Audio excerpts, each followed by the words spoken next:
Donald Trump is having the worst week of his presidency so bad that he's trying to bury it under a brand new manufactured crisis. With scandals boiling over, Trump ran to Truth Social and unleashed a stream of posts that sound less like a president and more like someone itching for a showdown.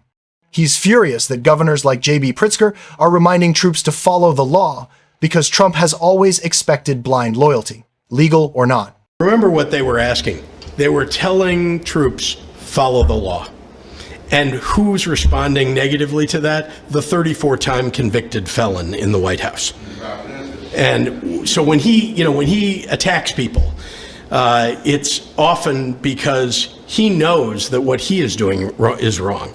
And so he wants to make it seem like someone who is saying something negative about him is the wrongdoer. He's the one. And he says these things because he wants to deflect from what he's often asked people to do in government, people who are serving the public to do, which is to do things that are illegal. We saw that time and time again, and frankly, you still see it in the city of Chicago with ICE and CBP. And so that's the kind of thing that certainly people who have served their country, veterans that are serving now in Congress, have an absolute right. And these are decent, honorable people. They have an absolute right to stand up and say to everyone, follow the law. That's all they were saying to the troops of the United States. We've seen it. All you have to do is go online and look at some of the videos. Just to be clear, because I think many people that are listening maybe haven't seen that You don't before. think you're painting with a broad brush of all the ICE agents that are doing their job? No, we're saying that if you're an ICE agent and you do these things, we think you ought to be held accountable. And yet no one in Washington, no one above them, no supervisor, no inspector general is holding anybody accountable. There literally haven't been any suspensions or firings for the terrible things that they've done, literally grabbing people, tackling them when they're U.S. citizens and have done zero You've wrong. referred to ICE as Kristi Noem's thugs. Would you be willing to do a ride-along with ICE in Chicago to get a better understanding about what they do and what they deal with? I can see what they do on the streets of Chicago. And are there any ICE agents that are good? ICE agents that are good? Of course. The problem is who's holding the bad ones accountable? Because the bad ones, frankly, are the ones that we're seeing all the time. And then you have Bovino on Fox News saying, oh, they're very professional. They're doing everything by the book. J.B. Pritzker could be arrested. Let's talk about your willingness and under what federal authority do you arrest a sitting governor? I understand the supremacy clause. I understand interference with a federal officer. Tell me how it works that he would make himself susceptible to being arrested. Well, the answer I'm about to give doesn't only apply to Governor Pritzker.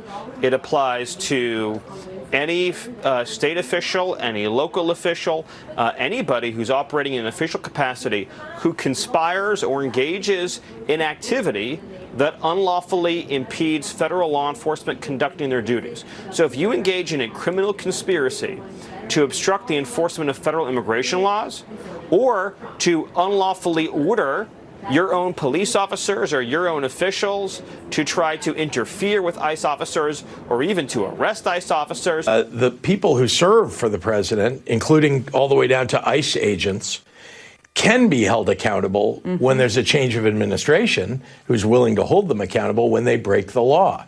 Now, Stephen Miller is clearly ordering people to break the law.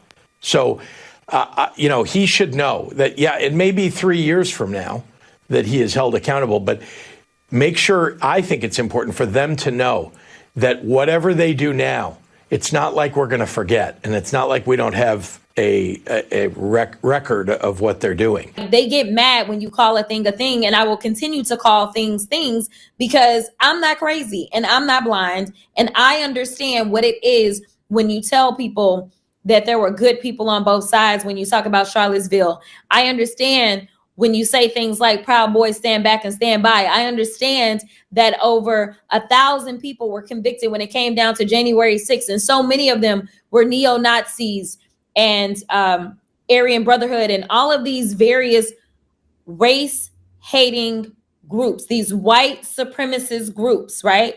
And next thing you know, they're going to be declared to be the soccer moms under this administration. That's what they going to do. They not even going to.